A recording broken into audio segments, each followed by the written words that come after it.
Triangles లోని 2 marks చాలా easy lesson కానీ 2 మెథడ్స్ అర్థం మరి ఏంటి correspond basic proportionality theorem, converse of the basic proportionality theorem, similarity of triangles. ఈ మూడు గాని అర్థమైందా ఖచ్చితంగా ఈ లెసన్ చాలా ఈజీ. ఆల్రెడీ డే 15 లో మొత్తం చెప్పడం జరిగింది వాటి గురించి. ఈ లెసన్ ఈ ఛానల్లో కాన్సెప్ట్ ప్లస్ ఇంపార్టెంట్ క్వశ్చన్స్ ప్రతి ఒక్కటి ఎక్స్ప్లెయిన్ చేయడం జరుగుతుంది. మీరు దానికోసం ఖచ్చితంగా సబ్ చేసుకుని మీ ఫ్రెండ్స్ కూడా ఖచ్చితంగా చేయాలని కోరుకుంటున్నాను. ఓకే మరి ఆల్రెడీ చెప్పాను ఈ లెసన్ లో 1 మార్క్ క్వశ్చన్ ఒకటి వస్తుంది, 2 మార్క్స్ క్వశ్చన్స్ ఒకటి వస్తుంది, 8 మార్క్స్ క్వశ్చన్ ఒకటి వస్తుంది. ఇప్పుడు ఈ వీడియోలో డే 16 లో 8 మార్క్స్ 2 మార్క్స్ మొత్తం చెప్పడం జరుగుతుంది. చాలా ఈజీగానే ఉంటాయి. ఓకే మెయిన్ పాయింట్ గా 8 మార్క్స్ కి basic proportionality theorem, converse of the basic proportionality theorem 100%. Okay మరి ఇక్కడ చూసేద్దాం. వీటికన్నిటికీ మీరు ఆన్సర్ చేయాలి అనుకుంటే ఖచ్చితంగా మీరు కాన్సెప్ట్ అనేది అర్థం చేసుకొని రావాలి, లేకపోతే అస్సలు అర్థం కాదు. ఓకే ఇప్పుడు 2 marks questions.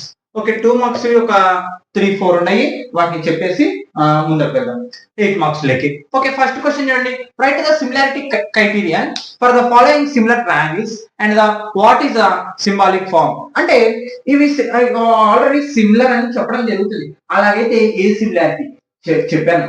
Similarity of triangles ఎన్ని రకాలు? 3 రకాలు. ఏంటివి? Triple A similarity, SAS similarity, triple A similarity. A similarity ఏం చెప్తుంది? కరస్పాండింగ్ యాంగిల్స్ ఈక్వల్ ఉన్నాయనుకో అది ఖచ్చితంగా కరస్పాండింగ్ యాంగిల్స్ ఈక్వల్ ఉన్నాయనుకో ఆటోమేటిక్ గా 2 ట్రయాంగిల్స్ సిమిలారిటీ అవుతుంది. ఓకే ఎస్ఏఎస్ సిమిలారిటీ ఏం చెప్తుంది? 2 ట్రయాంగిల్స్ లోని సైడ్స్ 2 సైడ్స్ ఈక్వల్ ఉండి అలాగే ఒక యాంగిల్ ఈక్వల్ ఉందనుకో ఖచ్చితంగా 2 ట్రయాంగిల్స్ కూడా సిమిలారిటీ అవుతుంది. ట్రిపుల్ ఏ సిమిలారిటీ ఏం చెప్తుంది?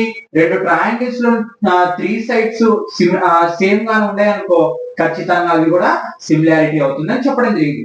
మరి వాటిని బేస్ చేసుకొని ఇప్పుడు మనకి ఇచ్చిన ట్రయాంగిల్స్ అవునా కాదా చెప్పాలి. ఓకే ఇక్కడ చూడండి. ఓకే ఫస్ట్ క్వశ్చన్ ఇక్కడ చూడండి. మనకి 2 ట్రయాంగిల్స్ ఇవ్వడం జరిగింది, మొత్తం యాంగిల్స్ లో ఇవ్వడం జరిగింది. అంటే యాంగిల్స్ చూద్దాం. ఇక్కడ angle A equal to angle P 60 ఉందా అంటే రాసిద్దాం. Angle A equal to angle P. Solution 2 marks questions. మొత్తం ఎన్ని డిగ్రీలు ఉంది? 60 డిగ్రీస్. తర్వాత angle B equal to angle Q. ఎందుకు? 80 ఉంది కాబట్టి angle B equal to angle Q ఎంత? 80 degrees. Angle C equal to angle R. ఎందుకు? 40 డిగ్రీస్ ఉంది కాబట్టి angle C equal to angle R ఎంత? 40 డిగ్రీస్. మరి ఇక్కడ చూడండి యాంగిల్ అంటే 3 యాంగిల్స్ ఈక్వల్ ఎందుకు? అది ఏ సిమిలారిటీ అవుతుంది? Triple A similarity. అంటే ఇక్కడ బై ట్రిపుల్ ఏ సిమిలారిటీ. ఇగో ఇక్కడ నుంచి చూడండి సిమిలారిటీ క్రైటీరియా అని రాస్తే సరిపోతుంది.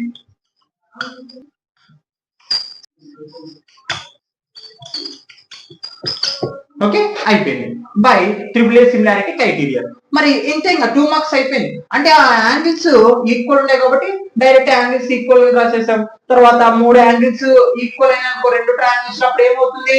అది ట్రిపుల్ ఏ సిమిలారిటీ అవుతుంది అంతే. Second question. In triangle ABC and triangle PQR. ఇక్కడ చూడండి మన ఇష్టం. ఇప్పుడు సిమిలారిటీ ఏంటంటే సైడ్స్ అన్ని ఏమవుతుంది? ప్రొపోర్షనల్ అవుతుంది, ఈక్వల్ అవుతుంది. అంటే ఎలాగైనా రాసుకోవచ్చు. ఇక్కడ చూడండి ఏబి బై క్యూఆర్ ఎలాగైనా రాసుకోవచ్చు మన ఇష్టం.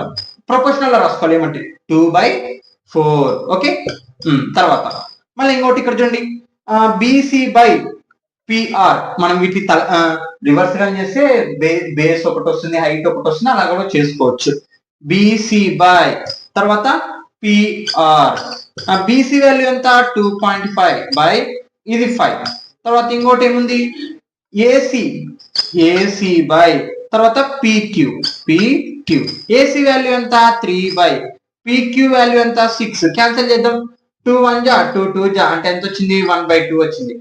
ఇప్పుడు 2.5 ని ఏమని రాసుకోవచ్చు? 25/10/5 కదా. దీన్ని రెసిప్రోకల్ చేయండి 5 ని ఏమొస్తుంది? 25/10 ఇంటూ 1/5. 5 1 జా 5 5 జా రైట్. మళ్ళా 5 1 జా 5 2 జా ఆన్సర్ ఎంత వచ్చింది? 1/2 వచ్చింది. మళ్ళీ ఇక్కడ చూడండి 3 1 జా 3 2 జా ఆన్సర్ ఎంత వచ్చింది? 1/2. 1/2 అంటే సైడ్స్ అన్ని ఏమవుతున్నాయి? ఈక్వల్ అవుతున్నాయి. అంటే therefore AB by QR equal to BC by PR equal to AC by PQ equal to ఏమైంది? 1/2 అయింది. బై ఏ సిమిలారిటీ అవుతుంది? ఏ త్రిబుల్ సిమిలారిటీ అవుతుంది అనమాట. ఇదే మన ఆన్సర్ ఇంకా అయిపోయింది. అంటే సైడ్స్ అన్ని ఈక్వల్ ఉన్నాయి కాబట్టి త్రిబుల్ సిమిలారిటీ. ఇక్కడ ఏంది మనకి question, symbolic form right, similar triangles ఏది అవుతుంది మనకి, ఏ సిమిలారిటీ అవుతుంది, A similarity, A similarity, triple similarity అని మనకి క్వశ్చన్ అనమాట. ఓకే, ఇక్కడ చూడండి సింపుల్ గానే అయిపోతుంది ఇది కూడా. ఇక్కడ యాంగిల్ ఈక్వల్ ఉంది రైట్, ఇక్కడ ఎన్ని యాంగిల్, క్యూ యాంగిల్ ఈక్వల్ ఉంది అంటే ఏం triangle MNI and triangle PQR. Okay, angle n equal to angle Q ఎంత 70 degrees equal to MN answer ఎంత 2. ఇక్కడ చూడండి MN బై తర్వాత PQ MN ఆన్సర్ ఎంత 2.5 బై PQ వాల్యూ ఎంత 5. ఇందాకనే 2.5 మొత్తం రెసిప్రోకల్ తీసి మొత్తం క్యాన్సిల్ చేసి ఆన్సర్ ఎంత వచ్చింది మనకి 1/2 వచ్చింది. 1/2 తర్వాత ఇంకోటి ఇక్కడ చూడండి MN, ఇక్కడ చూడండి MI by QR. MI answer ఎంత వచ్చింది 5 బై QR ఆన్సర్ ఎంత 10. 5 1 జా 5 2 జా అంటే మళ్ళీ 1/2 వచ్చింది. ఇక్కడ చూడండి ఒక యాంగిల్ ఈక్వల్ ఉంది, రెండు సైడ్స్ ఈక్వల్ ఉంది అంటే అది ఏం ప్రకారం బై SAS సిమిలారిటీ ప్రకారం ఈ రెండు ట్రయాంగిల్స్ సిమిలారిటీ అయ్యాయి అన్నమాట. ఓకే, నెక్స్ట్ క్వశ్చన్ ఇక్కడ చూడండి. ఇక్కడ చూడండి మనకి మెయిన్ పాయింట్ గా మనకి సిమిలారిటీ కావాలంటే ఇక్కడ యాంగిల్ కనుక్కోవాలి. ఇప్పుడు ఈ యాంగిల్ కనుక్కోవాలి, మనకేమో సిమిలారిటీ అని కనుక్కోవాలి, ఏ సిమిలారిటీ కనుక్కోవాలి, కానీ యాంగిల్స్ అన్ని తెలియాలి కాబట్టి యాంగిల్స్ కనుక్కుందాం. ట్రయాంగిల్ ఏంది EDF. ఇక్కడ చూడండి ఎన్ని సైడ్స్ ఇవ్వడం జరిగింది మనకి, రెండు సైడ్స్ ఇవ్వడం జరిగింది. Angle E plus angle D plus angle F. Triangle మొత్తం ఎన్ని డిగ్రీలు ఉంటుంది 180 degrees right. Angle E plus angle D. ఇక్కడ చూడండి యాంగిల్ E ఎంత 80 degrees plus angle D value ఎంత 70 degrees ప్లస్ యాంగిల్ F తెలియదు కాబట్టి అలాగే ఉండండి 180. ఓకే, ఇక్కడ చూడండి ఇక్కడ 80 అనేది ప్రూవ్ అయింది. ఓకే, అందుకనమాట ఇంకొక మిగతా కనుక్కుందాం. ఇక్కడ చూడండి 70 ఎంత 140 150 FF angle F equal to 180. ఇది ప్లస్ చేసుకున్న అవతల పోతే మైనస్ అంటే angle F equal to 180 minus 150 అంటే ఆన్సర్ ఎంత వస్తుంది మొత్తం 30 degrees అంటే angle F equal to 30 degrees అంటే 30 degrees వచ్చింది. ఇప్పుడు చూడండి ఇక్కడ 80 ఇక్కడ 80 ఇక్కడ 30 ఇక్కడ 30 అంటే ఇక్కడ 70 ఇక్కడ 70 ఉంటుందా కదా, ఖచ్చితంగా ఉంటుంది. అంటే ఇది కూడా యాంగిల్ ఎంత అవుతుంది 70 degrees రైట్. కానీ ప్రూవ్ చేయొచ్చు సింపుల్ గానే. ఇప్పుడు ట్రయాంగిల్ PQR. ఇప్పుడు చూడండి ఖచ్చితంగా మనకు కూడా 70 వస్తుంది. Angle P plus angle Q plus angle R equal to ఎంత 180 degrees. యాంగిల్ P ఎంత మనకి, యాంగిల్ P ఇందాక తెలియదు కాబట్టి అలాగే ఉండండి. Angle P plus angle Q answer ఎంత వచ్చింది 80 ప్లస్ యాంగిల్ R ఎంత 30 degrees 180. యాంగిల్ P ప్లస్ ఇక్కడ చూడండి 80 ఒక 30 ఎంత 110 ఈక్వల్ టు 180. మనకి యాంగిల్ P కావాలి కాబట్టి ఏం చేస్తాం, ఇది ప్లస్ చేసిన అవతల పోతే మైనస్ 180 మైనస్ 110. ఇక్కడ చూడండి 180 లో కన్నా ఎంత అవుతుంది 70 ఉంటుంది అంటే angle P equal to 70 degrees right. ఇది ఇందాక నేను చెప్పాను కదా 70 degrees. ఇప్పుడు చూడండి ఇక్కడ 70 ఇక్కడ 70 ఇక్కడ 80 ఇక్కడ 80 ఇక్కడ 30 ఇక్కడ 30 అంటే ఇప్పుడు యాంగిల్స్ అన్ని ఏమైనాయి ఈక్వల్ అయినాయి. మరి ఇప్పుడు ఏ సిమిలారిటీ ప్రకారం ఇది అప్రూవ్ అవుతుంది, త్రిబుల్ సిమిలారిటీ ప్రకారం.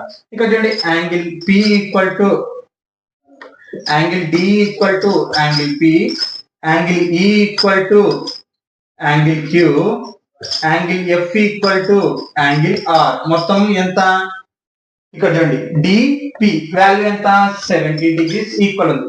EQ ఎంత 80 degrees. తర్వాత angle F equal to angle R 30 degrees ఉంది. ఓకే, అంటే ఇప్పుడు by A triple similarity. Okay, ఒక విషయం చెప్పాలంటే ఇది కనుక్కోకర్లేదు. ఎందుకు కనుక్కోకర్లేదు అంటే ట్రయాంగిల్స్ లో 2 సైడ్స్ ఈక్వల్ ఉన్నాయనుకో ఆటోమేటిక్ గా థర్డ్ సైడ్ ఖచ్చితంగా ఈక్వల్ ఉంటుంది. అది గుర్తుపెట్టుకోవాలి. ఎందుకంటే మనకి ఇవి ఇలాగనే అనమాట, సేమ్ ఇలాగనే. ఇక్కడ చూడండి ఇందాక ఈ రెండు వాల్యూస్ చేస్తే ఆటోమేటిక్గా రెండు ఈక్వల్ వచ్చినాయి అని అనమాట. ఎప్పటికైనా ట్రయాంగిల్స్ లో 3 యాంగిల్స్ వచ్చినప్పుడు 2 సైడ్స్, ఒక ట్రయాంగిల్ లో 2 సైడ్స్ యాంగిల్స్ కరెక్ట్ ఉన్నాయంటే చాలా ఆటోమేటిక్ గా థర్డ్ సైడ్ యాంగిల్ కూడా ఈక్వల్ ఉంటుంది. ఓకే, ఈ యాంగిల్ ఈక్వల్, ఈ యాంగిల్ ఈక్వల్ ఉందనుకో ఆటోమేటిక్ గా థర్డ్ సైడ్ యాంగిల్ ఖచ్చితంగా ఈక్వల్ ఉంటుంది. నువ్వు త్రిబుల్ ఏ సిమిలారిటీ చూపించాలంటే రెండు యాంగిల్స్ ఈక్వల్ అని చూపిస్తే చాలు. ఓకే, నోట్ సెకండ్ ఎంత 2 క్వశ్చన్స్ 3 క్వశ్చన్స్ ఉంటాయి, తర్వాత 8 మార్క్స్ అన్నమాట. నోట్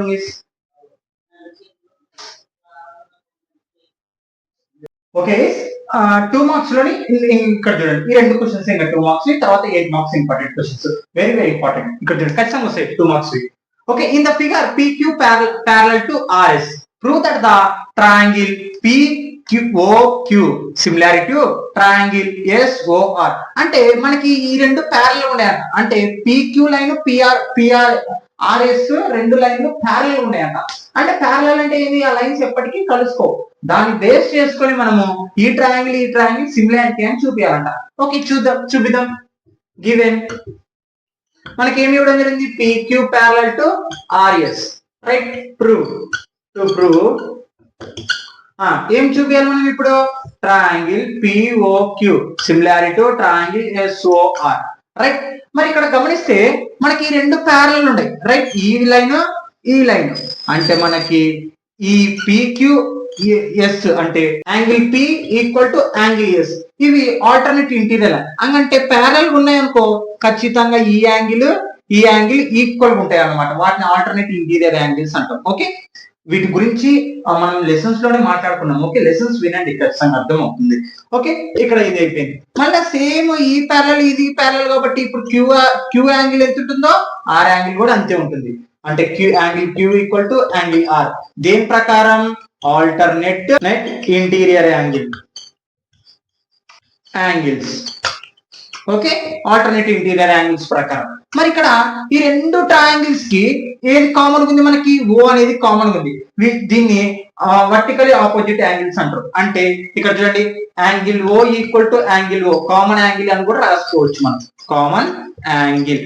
ఇక్కడ చూడండి రెండు యాంగిల్స్ అలాగే ఒక కామన్ యాంగిల్ ఉంది, అంటే 3 యాంగిల్స్ అనేటివి ఈక్వల్ అని. అంటే 3 యాంగిల్స్ ఈక్వల్ అంటే ఈ రెండు ట్రయాంగిల్స్ ఏమవుతున్నాయి, సిమిలారిటీ అవుతుంది. దేని ప్రకారం అంటే ట్రయాంగిల్ మనకి POQ సిమిలారిటీ ట్రయాంగిల్ SOR దేని ప్రకారం అవుతున్నాయి, బై SAS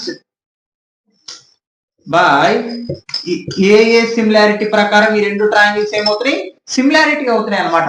మనకేమో ఆల్టర్నేట్ యాంగిల్స్ రెండు ఉంటాయి, అలాగనే ఒక కామన్ యాంగిల్ అనేది కూడా ఉంది, దీన్ని వర్టికలీ ఆపోజిట్ యాంగిల్ అంటారు అనమాట. ఓకే, మరి 3 యాంగిల్స్ ఈక్వల్ అనుకో ఖచ్చితంగా ఏ సిమిలారిటీ అవుతుంది, త్రిబుల్ ఏ సిమిలారిటీ. అంటే ఇప్పుడు ఈ రెండు ట్రయాంగిల్స్ మనకి ఏమని సిమిలారిటీ అయింది. Next question, figure if triangle ABE congruent to triangle ACD, show that the triangle ADE similar to triangle ABC. ఇక్కడ చూడండి మనకి ఈ రెండు ట్రయాంగిల్స్ అంటే ఏమేమి, ADE ఇది ఒక ట్రయాంగిల్, మళ్ళీ అలాగనే ABC ఈ ట్రయాంగిల్. ఇప్పుడు ఈ రెండు ట్రయాంగిల్స్ సిమిలారిటీ అని చెప్పాలంట, అంటే ఈ ట్రయాంగిల్ ఈ బిగ్ ట్రయాంగిల్ సిమిలారిటీ అని ప్రూవ్ చేయాలి. ఇక్కడ చూడండి సిమిలారిటీ, కాంగ్రుయెంట్ అని ఇవ్వడం జరిగింది. ఈ రెండు కాంగ్రుయెంట్ అంట, అంటే కాంగ్రుయెంట్ అంటే ఏమని చెప్పినామాట, సేమ్ షేప్ ఉంటాయి, సేమ్ సైజులు ఉంటాయి. అవును, సేమ్ షేప్ లో ఉండే సైజులు. ఓకే, పర్లేదు. ఇక్కడ చూడండి given, okay, triangle ABE congruent triangle ACD. ఇక్కడ మనకి గమనిస్తే ఇక్కడ కాంగ్రుయెంట్ అని చెప్పడం జరిగింది, కరస్పాండింగ్ సైడ్స్ అని ఏమవుతుంది, ఈక్వల్ అవుతుంది. అంటే AB అంటే ఈ సైడ్ ఏమవుతుంది, ఈక్వల్ అవుతుంది. అంటే AB ఈక్వల్ టు AC, ఒక సైడ్ ఈక్వల్ అయిపోయింది. అలాగనే మళ్ళీ ఇక్కడ చూడండి AD equal to AE, right. ఇంకొకటి ఏది, AD ఈక్వల్ టు AE కదా. ఇంకొక సైడ్ ఇది ఒకటి సైడ్ ఈక్వల్ అయింది, ఇంకొక సైడ్ ఈక్వల్ అయింది. అలాగనే ఈ రెండు ట్రయాంగిల్స్ కామన్ యాంగిల్ ఎక్కడ ఏర్పడింది, A అనే కాడ కామన్ యాంగిల్ ఏర్పడింది. Angle A equal to angle A common angle కదా. ఓకే, కామన్ యాంగిల్ అంటే ఇప్పుడు ఏంటి దానికి అర్థం, ఎస్ ఏ అంటే దేని ప్రకారం, బై SAS సిమిలారిటీ ప్రకారం. అంటే ఇప్పుడు ఈ రెండు ట్రయాంగిల్స్ ఏమైనా సిమిలారిటీ అని, అంటే అప్పుడు ఏం రాయొచ్చు, triangle ADE similarity triangle ABC. Okay, ఇది అనమాట. ఇవి గైస్ 2 మార్క్స్ ఇంపార్టెంట్ క్వశ్చన్స్. ఇప్పుడు 8 మార్క్స్ క్వశ్చన్స్ అనమాట. Basic proportionality theorem, converse of the basic proportionality theorem important చెప్తాను. అర్థమైందిగా, ఇంతే. Note down guys.